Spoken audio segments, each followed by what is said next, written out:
നമസ്കാരം കുമാർജി. അപ്പോൾ Congress 18 അടവും N D എക്കെതിരെ എടുത്തിട്ടും വിജയിക്കാൻ സാധിക്കാതെ വന്നപ്പോൾ ഇതിപ്പോൾ പ്രധാനമന്ത്രിയെ ആക്രമിക്കാൻ രാഹുൽ ഗാന്ധി ആളവിടുന്ന ഘട്ടത്തോളം എത്തി എന്നാണ് അറിയാൻ കഴിഞ്ഞത്. എന്താണ് ഇതിൻ്റെയൊക്കെ അർത്ഥം? അതാണ് ഈ പ്രധാനമന്ത്രി നരേന്ദ്രമോദി അല്പസമയം മുമ്പാണ് നമ്മുടെ കൊച്ചി അന്താരാഷ്ട്ര വിമാനത്താവളത്തിൽ വന്നിറങ്ങിയത്. നമ്മളിപ്പോൾ സംസാരിക്കുന്ന സമയത്ത് അദ്ദേഹം ധീവരസഭയുടെ സമ്മേളനത്തിൽ പങ്കെടുത്തതിന് ശേഷം അദ്ദേഹം അടുത്ത പരിപാടിക്കായി പോയിക്കൊണ്ടിരിക്കുകയാണ്.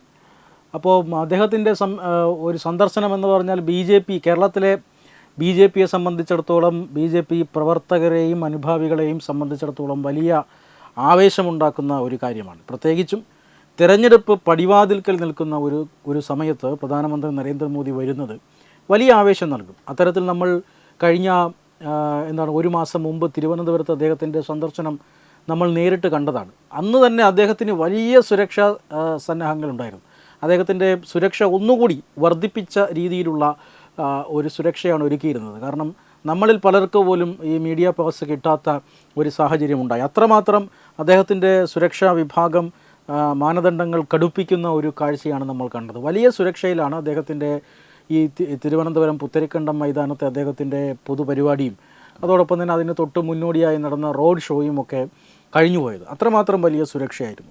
ഇത്തവണത്തെ സന്ദർശനത്തിലും അതേ സുരക്ഷ തന്നെയാണ്. ഇത്തവണത്തെ സന്ദർശനത്തിൽ ഒരു വിവാദമുണ്ടാക്കാനൊക്കെയുള്ള ഒരു ശ്രമം നടക്കുന്നുണ്ട്. നമുക്കറിയാമല്ലോ, നമ്മുടെ മരുമകൻ മന്ത്രിയെ പരിപാടിക്ക് ക്ഷണിച്ചില്ല, ദേശീയപാത അടക്കം നിരവധി പദ്ധതികൾ ഉദ്ഘാടനം ചെയ്യുമ്പോൾ മന്ത്രിയെ ക്ഷണിച്ചില്ല, പൊതുമരാമത്ത് മന്ത്രിയെ ക്ഷണിച്ചില്ല എന്നാണ് അവർ ഒരു വിവാദമുണ്ടാക്കാനായി പറയുന്നത്. പക്ഷേ ബി ജെ പി അതിന് ചുട്ട മറുപടി കൊടുത്തിട്ടുണ്ട്. കാരണം ഒരു ദേശീയപാത മാത്രമല്ല പ്രധാനമന്ത്രി ഉദ്ഘാടനം ചെയ്യുന്നത്, വിവിധ പദ്ധതികളാണ്.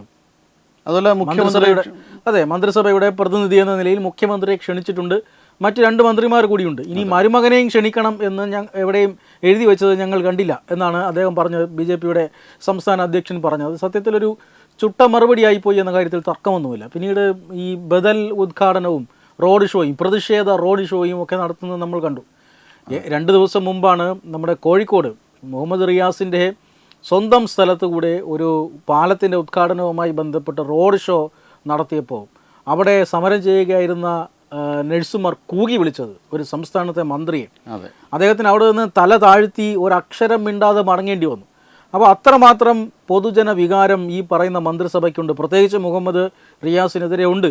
കാരണം അദ്ദേഹം മന്ത്രിസഭയിൽ എത്രമാത്രം പ്രഗത്ഭനായ ആളാണെന്നും മറ്റ് വകുപ്പുകളിലൊക്കെ കൈകടത്തുന്ന ആളാണെന്നും മുഖ്യമന്ത്രിയുടെ മരുമകൻ എന്ന സ്ഥാനം ഉപയോഗിച്ചുകൊണ്ട് പലതരത്തിലുള്ള അധികാര ദുർവിനിയോഗം നടത്തുന്ന ആളാണെന്നും ഒക്കെ നേരത്തെ തന്നെ ഈ നമ്മുടെ PV അൻവർ അടക്കമുള്ളവർ ആരോപണങ്ങൾ ഉന്നയിച്ചതാണ്. അപ്പോൾ അദ്ദേഹത്തെ ക്ഷണിച്ചില്ല എന്ന് പറഞ്ഞ് വലിയ ബഹളം ഉണ്ടാക്കുന്നു. കഴിഞ്ഞ സന്ദർശനത്തിൽ നമ്മുടെ മന്ത്രി MP രാജേഷിൻ്റെ ആധാർ കാർഡ് ചോദിച്ചു എന്ന് പറഞ്ഞ് ഒരു വിവാദം ഉണ്ടാക്കുന്നു. അങ്ങനെ പ്രധാനമന്ത്രിയുടെ സന്ദർശനത്തെ വിവാദത്തിൽ മുക്കുവാനാണ് LDF ശ്രമിക്കുന്നത്.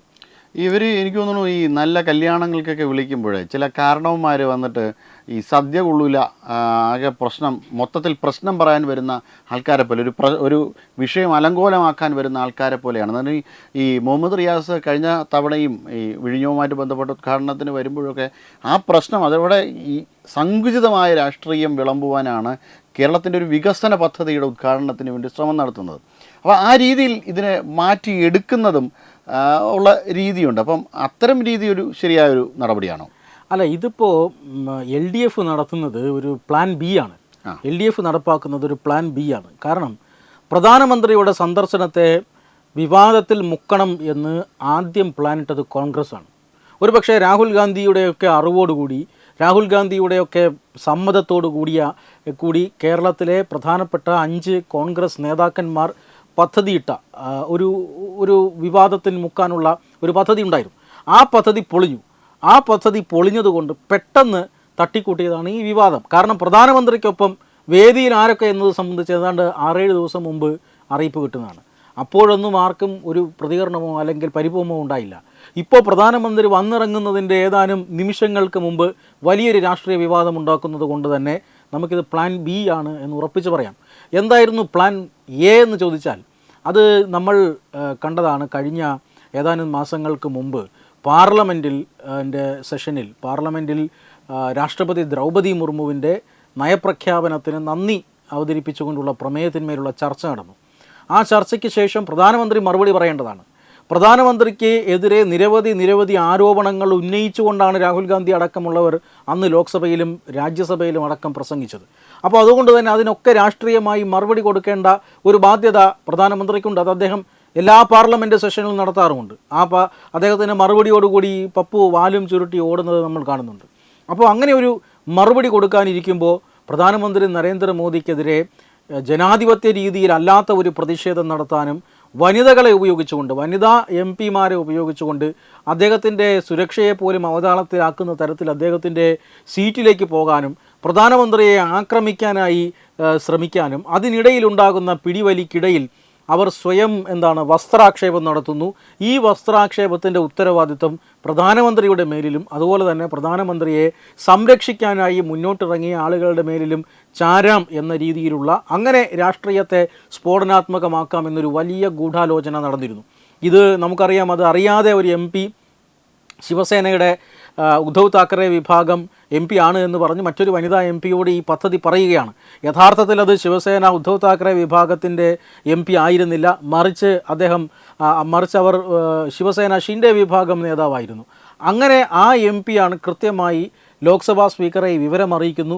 പിന്നീട് പ്രധാനമന്ത്രിയുടെ സുരക്ഷാ സംവിധാനങ്ങൾ അടക്കം പങ്കെടുത്തതിന് ശേഷം ഒരു യോഗത്തിൽ ഒരു തീരുമാനമുണ്ടാകുന്നു. പ്രധാനമന്ത്രി അവിടെ വരേണ്ടതില്ല, അതായത് ആ ദിവസം സഭയിൽ വരേണ്ടതില്ല എന്ന് സ്പീക്കർ തീരുമാനിക്കുകയായിരുന്നു. അതായത് വെറുതെ ഒരു ക്ലാഷ് ഒഴിവാക്കുക, വെറുതെ ഒരു വിവാദം ഒഴിവാക്കുക എന്നതിന് വേണ്ടിയിട്ടാണ് അന്ന് രാഹുൽ ഗാന്ധിക്ക് വളരെ വ്യക്തമായി മറുപടി പറയാനുള്ള അവസരം പോലും ഉപേക്ഷിച്ചുകൊണ്ട് അന്ന് സ്പീക്കറുടെ അഭ്യർത്ഥന മാനിച്ച് പ്രധാനമന്ത്രി സഭയിൽ വരാതിരുന്നത്. അദ്ദേഹം സഭയിൽ എത്തിയിരുന്നുവെങ്കിൽ ഇന്ത്യൻ പാർലമെൻറ്റ് ഇതുവരെ കണ്ടിട്ടില്ലാത്ത തരത്തിലുള്ള ഒരു വലിയ ബഹളത്തിനും അതിനുശേഷം ഉണ്ടാകുന്ന പിടിവലിക്കും അതിനുശേഷം ഉണ്ടാകുന്ന നാണം കെട്ട ആരോപണങ്ങൾക്കുമൊക്കെ സാക്ഷ്യം വഹിക്കേണ്ടി വരുമായിരുന്നു. പക്ഷേ പ്രധാനമന്ത്രി അതിൽ നിന്ന് ഒഴിഞ്ഞു മാറി.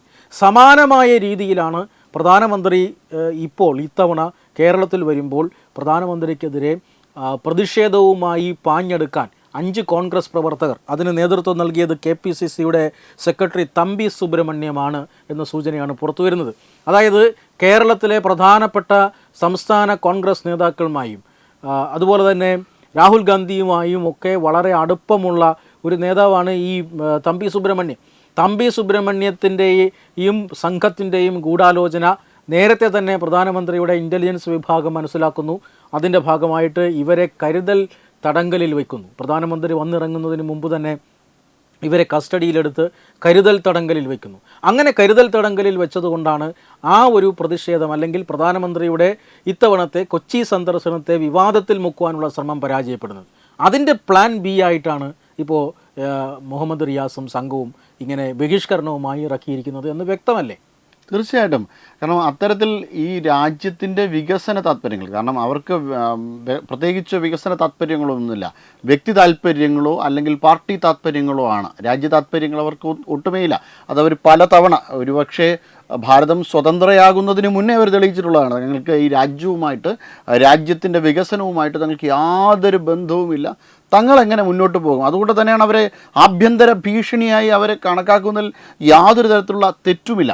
ഈ രീതിയിലാണ് അവരുടെ ഒരു നയം. പിന്നീട് എല്ലാ കാലങ്ങളിലും അവർ ഈ രീതിയാണ് വച്ചു പുലർത്തിയത്. ഇപ്പോൾ പ്രധാനമന്ത്രി വരുമ്പോഴും നമ്മുടെ നാടിൻ്റെ വികസനം നടക്കുന്ന സമയത്തും അതിനെ എങ്ങനെയെങ്കിലും അലങ്കോലമാക്കിയിട്ട് ഈ വെടക്കാക്കി തനിക്കാക്കുക എന്നൊരു പദ്ധതിയാണ് മുഹമ്മദ് റിയാസിൻ്റെ ഭാഗത്തുനിന്നായാലും അദ്ദേഹത്തിൻ്റെ അമ്മാവൻ്റെ ഭാഗത്തുനിന്നായിട്ടും ഒക്കെ ഉണ്ടാകുന്നത്. അല്ലാതെ നാട് പുരോഗമിക്കണം, പിന്നെ എന്തെങ്കിലും കോമാളിത്തങ്ങൾ കാട്ടുക, അതായത് വികസനം എന്ന പേരിൽ മഞ്ഞക്കുറ്റി അടിക്കുക, ആൾക്കാരെ അടുക്കളപ്പുറത്ത് കൊണ്ടുപോയി മഞ്ഞക്കുറ്റി അടിക്കുക, ബെഡ്റൂമിൽ കൊണ്ടുപോയി മഞ്ഞക്കുറ്റി അടിക്കുക, കുറ്റി അടിക്കുക എന്നതാണ് ഇവരുടെ ഏറ്റവും പ്രധാനപ്പെട്ട ഒരു ചടങ്ങ്. അങ്ങനെ കുറ്റിയടിച്ച് ആൾക്കാരുടെ മണ്ടയ്ക്ക് കുറ്റിയടിക്കുന്ന ഒരു രീതിയിലാണ് ഇവരിപ്പോൾ കാര്യങ്ങൾ മുന്നോട്ട് കൊണ്ടുപോയിരിക്കുന്നത്. അതിന് കണക്കറ്റ രീതിയിൽ ആൾക്കാരുടെ കയ്യിൽ നിന്ന് പ്രഹരങ്ങൾ ഏറ്റുവാങ്ങിയിട്ടുണ്ട്. ഇന്നലെ ദേശീയ ദേശഭക്തി ഗാനം പാടരുതെന്ന തിട്ടൂരവുമായിട്ട് കേരളത്തിൻ്റെ പോലീസ് ഇറങ്ങിയിരിക്കുന്നു. അപ്പോൾ കേരള പോലീസിന് അതിൻ്റെ നേതൃത്വത്തിലുള്ള ആഭ്യന്തരമന്ത്രിക്ക് ഒന്നും ഇതിനകത്ത് മിണ്ടാട്ടമില്ല. ദേശഭക്തി ഗാനം ക്ഷേത്രത്തിൽ മുഴങ്ങുന്നതിന് എതിരെയാണ് പോലീസിൻ്റെ തിട്ടൂരം. അങ്ങനെ ഈ രീതിയിലുള്ള ഗിമിക്കുകൾ കാണിച്ചിട്ട് ഞങ്ങൾ ന്യൂനപക്ഷത്തിനോടൊപ്പമാണ്, അല്ലെങ്കിൽ ഇറാന് അനുകൂലമായി പ്രമേയം പാസ്സാക്കുക, ഡൊണാൾഡ് ട്രംപിനെതിരെ പ്രമേയം പാസ്സാക്കുക, ഇങ്ങനെ കഴിയാത്ത കാര്യങ്ങളെ ചൊല്ലി നാട്ടുകാരുടെ മുന്നിൽ കണ്ണിൽ പൊടിയിട്ടുകൊണ്ട് മുന്നോട്ട് പോകാനുള്ള പദ്ധതികളാണ് ഇവരൊരുക്കുന്നത്. എന്തായാലും ജനം അത് തിരിച്ചറിയുന്നു. പഴയതുപോലെ വിവരമില്ലാത്ത ഒരു ജനവിഭാഗമല്ല നമുക്കുള്ളത്. അവർ മറ്റ് പല കാര്യങ്ങളിൽ കൂടിയും വാർത്ത അറിയുന്നു. ജനങ്ങൾ വിവരം കെട്ടവരായിരുന്നു പഴയ ആൾക്കാർ എന്നല്ല അതിൻ്റെ അർത്ഥം. അവർക്ക് പരമാവധി വിവരങ്ങൾ ലഭ്യമാകുന്ന മാധ്യമങ്ങൾ ഇല്ലായിരുന്നു. അങ്ങനെ ആ മാധ്യമങ്ങൾ ഇല്ലാത്തത് കൊണ്ട് തന്നെ അവർ മറ്റ് ഉള്ള മാധ്യമങ്ങളെ ആശ്രയിക്കേണ്ട ഒരു ഗതികേടിലുണ്ടായിരുന്നു. അതുകൊണ്ട് തന്നെ ഇവർ പറഞ്ഞ പല കാര്യങ്ങളും ആ ഗതികേട് കൊണ്ട് വിശ്വസിച്ചിരുന്നു. പക്ഷേ ഇന്നത്തെ ജനം അതല്ല. അവർക്ക് കൃത്യമായി അവരുടെ വിരൽത്തുമ്പിൽ വാർത്തകൾ അറിയുന്നത് കൊണ്ട് തന്നെ ഈ രീതിയിലുള്ള ഗിമിക്കുകൾ അവർ തിരിച്ചറിയുകയും അതിനെതിരെ പ്രവർത്തിക്കുകയും ചെയ്യും. ഇനി 2 മാസം കഴിയുമ്പോൾ അതാ ഗണേഷ് കുമാറിൻ്റെ നേതൃത്വത്തിൽ ഒരു ഗാർഹിക പീഡകൻ, ഈ ഗാർഹിക പീഡകത്തിൻ്റെ തുടക്കവും ഈ മരുമോൻ മന്ത്രിയിൽ നിന്നാണ്. നമുക്ക് ഓർമ്മയുണ്ടാവും മുഹമ്മദ് റിയാസ് നടത്തിയ പല പദ്ധതികളും പല പരിപാടികളും, വീട്ടിനകത്ത് എങ്ങനെയായിരുന്നു തൻ്റെ ഭാര്യയോട് പെരുമാറിയതെന്നും ഡിവോഴ്സിന് ആണെങ്കിൽ തന്നെയും എങ്ങനെയാണ് പെരുമാറിയതെന്നൊക്കെയുള്ള കാര്യങ്ങൾ നമ്മുടെ ലൈംലൈറ്റിൽ തന്നെ ഉണ്ട്. തീർച്ചയായിട്ടും അത് വിവാഹമോചനത്തിന് വേണ്ടിയിട്ടുള്ള പ്രഷറാണോ എന്നും സംശയിക്കുന്നുണ്ട്. അപ്പോൾ ആ രീതിയിലാണ് ഇവരുടെ കാര്യങ്ങൾ, ഇവർ പറയുന്ന കാര്യങ്ങളെല്ലാം തന്നെ പൊള്ളയാണ് എന്നുള്ളത് ജനങ്ങൾക്ക് ബോധ്യമായി കഴിഞ്ഞു.